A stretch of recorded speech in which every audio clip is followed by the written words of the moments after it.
Dearest gentle watcher, Bridgerton. Oh my god, Bridgerton season 4.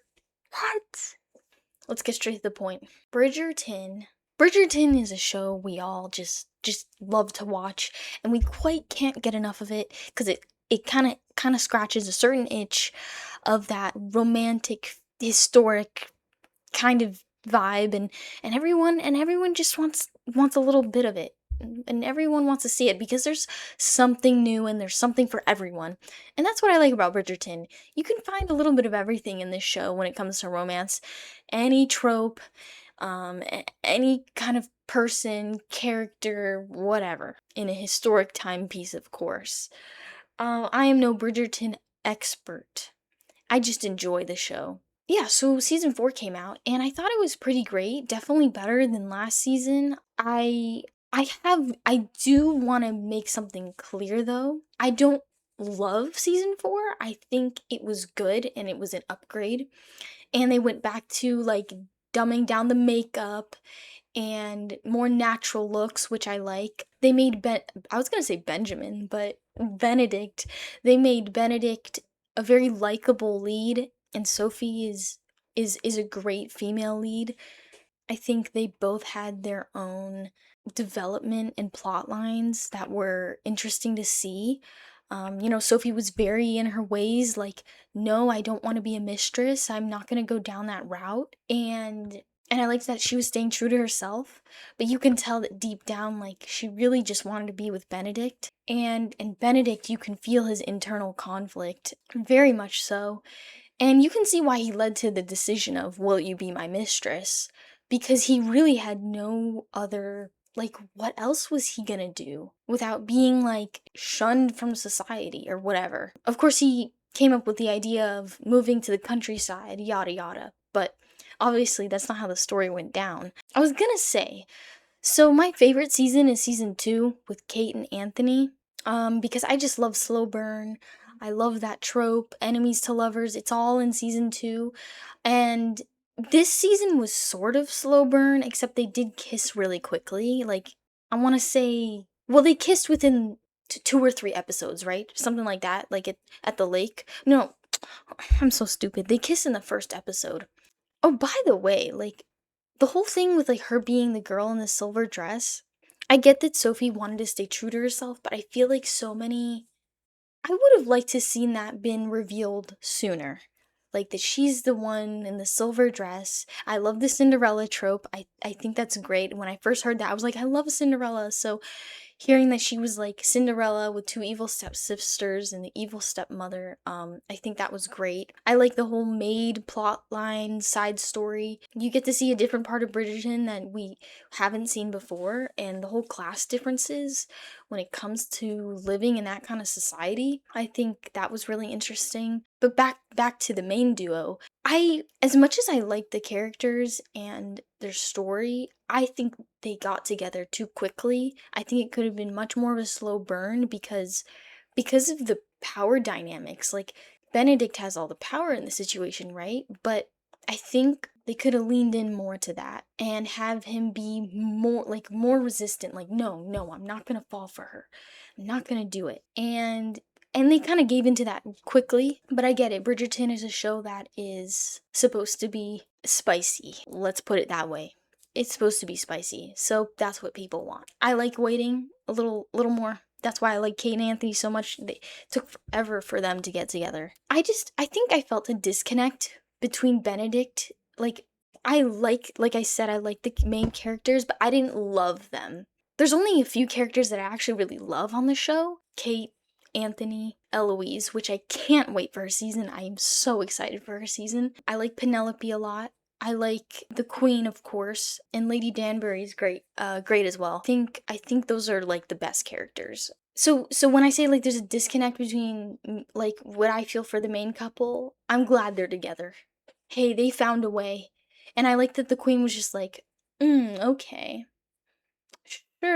sure, you're a lady. Yeah.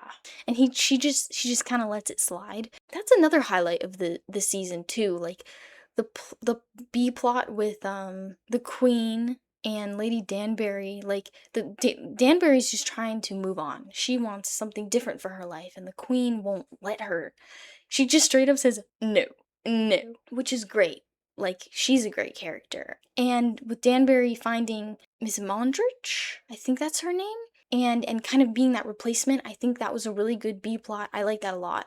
The plot with Penelope and her letting go the title of Lady Whistledown, I thought that was like, okay, that makes sense for her progression as a character. She no longer wants to be known as Lady Whistledown, and now there's a new Lady Whistledown. So I couldn't tell you who that is. It could be what's the blonde girl with the crazy dresses. Oh my god. What's her name? It starts with a C. I know it does. Cressida. Cressida could be Lady Whistledown. Because she was like, I started reading over the summer. It could be Eloise. But I feel like, I don't know. Maybe it's Hyacinth. But like, we don't know. I feel like Hyacinth is still pretty young to take on something like that. But you know what? I don't know. Or Lady Mondrich. That's her name, right? I'm gonna just double check. It is Mondrich. So, you know.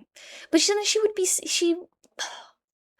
she's a new lady in waiting to the queen, she would be stuck to the queen and not at parties and balls, so it's probably not her. Lady Mondrich could be, but probably not. I have to say, I also liked Eloise and her plot line with Hyacinth. I think it was sweet, just like Eloise kind of being like, I don't want to be your babysitter, but like she's stuck in a weird place because everyone else is getting married. All of her older siblings are getting married, and she's literally left with like the young ones. And I kind of feel for her, but she's always been very strong in her ways, like, no, she's not going to get married, yada yada.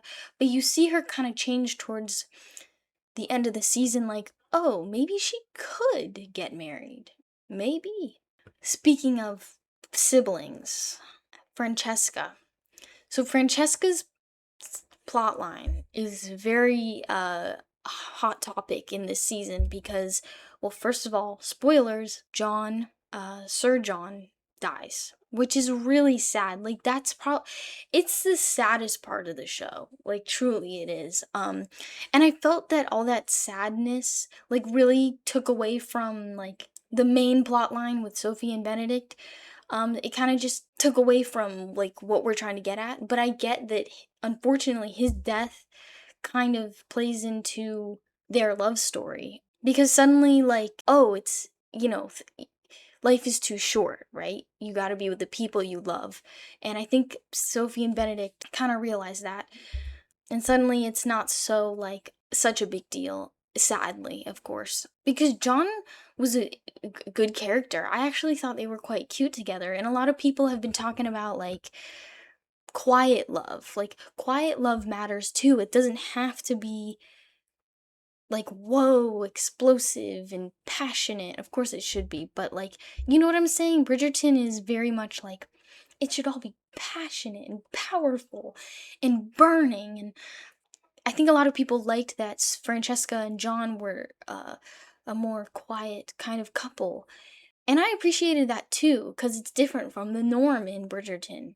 And of course it's been a hot topic that she's gonna end up with Michaela. And at first I was like, okay, so they gender swapped Michael to Michaela, and I was like, okay, like, all right, all right. But then you look into the books and you find out a big part of Francesca's story is her infertility, and you really want that for her, and she couldn't have a child with John, so it makes all that more like, oh wow, like it didn't happen for Francesca, like she couldn't give John a baby, and that's unfortunate. It's sad, but since Michaela is now a woman, I don't think Francesca's gonna have kids.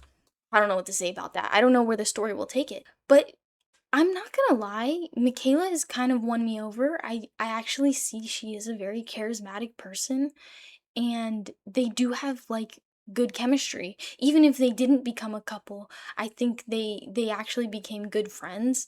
And in John's last moments, he literally just sees the two of them bonding at the table, and he kind of like got his wish, like they got along and then he passed, but whoa, I'm hungry. Anyway, so in a way, like he got to see them both be happy, and I can see them being a couple. I think they actually have chemistry, which is what surprised me because I was like, okay, so they're doing the gender swap, and I think I'm just surprised that they actually did have chemistry, and I can see it working in the long run. In the society though, in the world of Bridgerton, who knows how that'll go, how that will be written. But it'll be interesting to see.